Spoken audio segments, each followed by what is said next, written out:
Hello সবাইকে, good morning. তোমরা সবাই কেমন আছো? আশা করি ভালো আছো, আর আমি অনেক অনেক ভালো আছি। তো তোমরা সকাল সকাল ভাবছো আমি এত বেলুন নিয়ে কি করছি। আরে দাঁড়াও বলছি।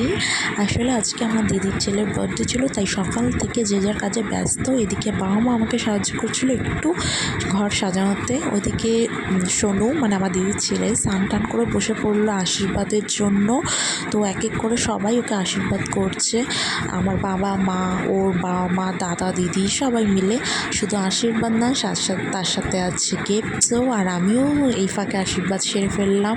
তো যাই হোক, এরপর ওর কেক কাটিংয়ের পালা। তো কেক কাটিংয়ের ভিডিও তোমাদের সাথে নেক্সট ব্লগে আমি শেয়ার করব। আর ওর ফ্রেন্ডসরা সবাই চলে এসছে কখন কেক কাটবে বলে, সেই আশায় বসে। যাই হোক, আমার ব্লগটা আমি এখানে শেয়ার করলাম। ভালো লাগলে প্লিজ শেয়ার করে দিও। আর দেখা হচ্ছে নেক্সট ব্লগে। তো তার জন্য টাটা।